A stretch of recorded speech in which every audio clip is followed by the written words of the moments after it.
నాతో మాట్లాడుమయ్యా, నన్ను దర్శించుమయ్యా. మన ప్రభువైన రక్షకుడైన యేసుక్రీస్తు పరిశుద్ధ నామములో మీ అందరికీ శుభములు తెలియచేయుచున్నాను. ఈరోజు బలపరిచే వాక్యము ఆదికాండము 12వ అధ్యాయము 7వ వచనము. యెహోవా అబ్రామునకు ప్రత్యక్షమై, నీ సంతానమునకు ఈ దేశం ఇచ్చిదనని చెప్పగా, అతడు తనకు ప్రత్యక్షమైన యెహోవాకు ఒక బలిపీఠమును కట్టెను. అబ్రహాము దేవుని చేత పిలువబడ్డాడు. దేవుని మాటకు లోబడి కానాను దేశానికి ప్రయాణమై వచ్చాడు. దేవుడు అబ్రహాంతో మరొకసారి మాట్లాడి ఈ దేశాన్ని నీ సంతానానికి ఇస్తానని తెలియచేశాడు.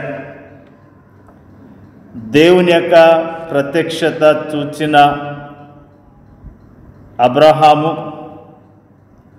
దేవుని ఆరాధించడానికి సిద్ధపడ్డాడు. సృష్టికర్త అయిన దేవుడు ఎప్పుడైతే తనకు ప్రత్యక్షమయ్యాడో, ఆయన తనతో నోరు విప్పి ఎప్పుడైతే మాట్లాడాడో, అబ్రాహాము హృదయము ఆయన గురించిన స్తుతి ఆరాధనలతో నిండిపోయింది. కాబట్టి అబ్రాహాము దేవుణ్ణి ఆరాధించేందుకు ఒక బలిపీఠాన్ని కట్టాడు. ప్రభువైన యేసుక్రీస్తు విషయంలో ఇది వాస్తవమై ఉన్నది.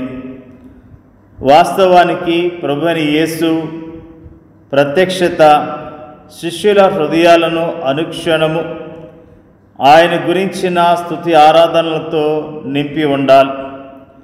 తాను సృష్టికర్త అయిన దేవునిగా ప్రభువైన యేసు తన శిష్యులకు అనేకసార్లు బయలుపరుచుకున్నాడు. కానీ వారి హృదయాలు దాన్ని గ్రహించలేకపోయాయి.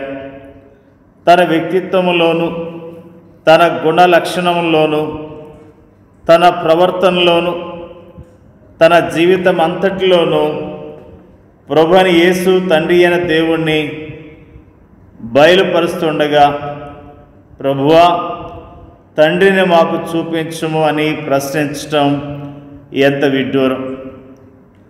అయితే ప్రభువైన యేసు తమతో సంచరిస్తున్న సమయంలో వారికి ఆ వాస్తవము అర్థము కాలేదు. కానీ ఆయన మరణించి సజీవుడిగా తిరిగి లేచి పరలోకమునకు ఆరోహణమైన తర్వాత పరిశుద్ధాత్ముడు దిగివచ్చి వాస్తవాలను గ్రహించే శక్తిని వారికి అనుగ్రహించాడు.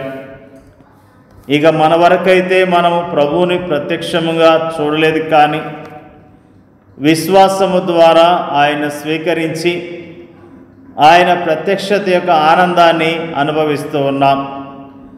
ఆయన భూమి మీద జీవించిన కాలములో ఆయన్ను ప్రత్యక్షముగా చూడటం, ప్రత్యక్షముగా ఆయన మాటలు వినటం ఎంత ఆనందకరమైన విషయం. అయితే ఆయన్ను మనము ప్రత్యక్షముగా చూచినప్పుడు కలిగే ఆనందము కంటే ఎక్కువైన ఆనందాన్ని దేవుని వాక్యము ఆయనను మనకు ప్రత్యక్షపరచుట ద్వారా మనం పొందుతూ ఉన్నాం. మనం ఈ ఆనందాన్ని ఎందుకు పొందుతున్నామో నేను మీకు తెలియచేస్తాను. దేవుని కళ్ళ కంటే, దేవుని చెవుల కంటే మానవుని కళ్ళు కానీ మానవుని చెవులు కానీ శ్రేష్టమనేవా? కాదు కదా. దేవుని వాక్యంలోని క్రీస్తుని గురించిన వివరణ మత్తయి లేదా యోహాను లేదా పేతురు ఇచ్చిన వివరణ కాదు, కానీ క్రీస్తును స్వయముగా తన కళ్ళతో చూచి క్రీస్తు మాటల్ని స్వయముగా తన చెవులతో విన్న దేవుడే స్వయముగా ఇచ్చిన వివరణ. అందుకే ఆ వాక్యాన్ని మనం చదువుతున్నప్పుడు దేవుడే స్వయముగా మనతో మాట్లాడినట్లుగా ఉంటుంది. పరిపూర్ణముగాను వివరణాత్మముగాను మనకి ఇవ్వబడిన దేవుని వాక్యము ఎంత అద్భుతమైనది.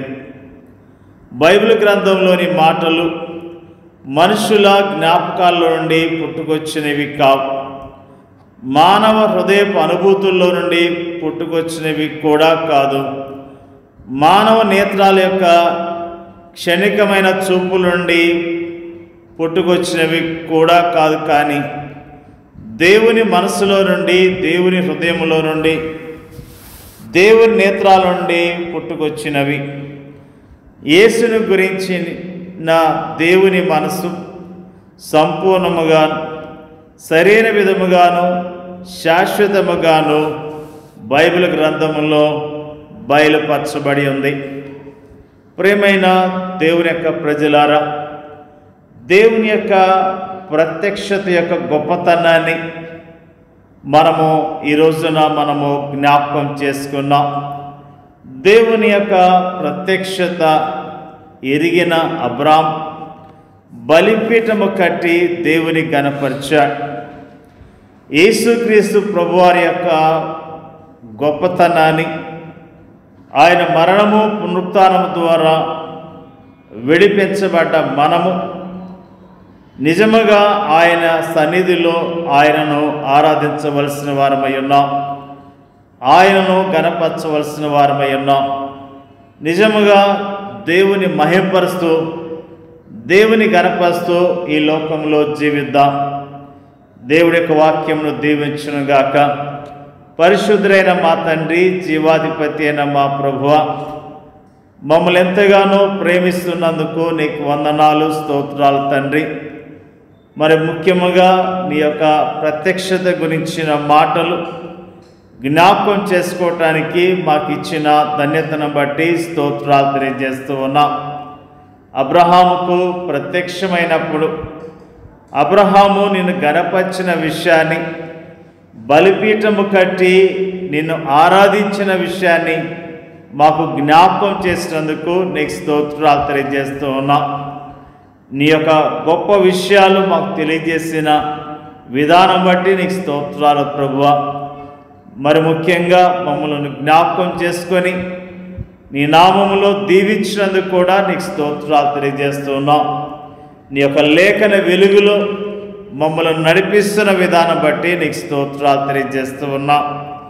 యోగ్యముగా నిన్ను ఘనపరుస్తూ, యోగ్యముగా స్తుతిస్తూ, నీ రాకడ కొరకు ఎదురు చూస్తూ బ్రతకటానికి సహాయం చేయమని ప్రార్థిస్తూ ఉన్నాం. వాక్యం వింటున్న ప్రతి ఒక్కరిని జ్ఞాపకం చేసుకోండి, వారిని జ్ఞాపకం చేసుకుని మీరు ఆశీర్వదించండి. వరకున్న ప్రతి అవసరత మీరు తీర్చమని యేసుక్రీస్తు నామంలో అడుగుచున్నాం తండ్రి. ఆమేన్.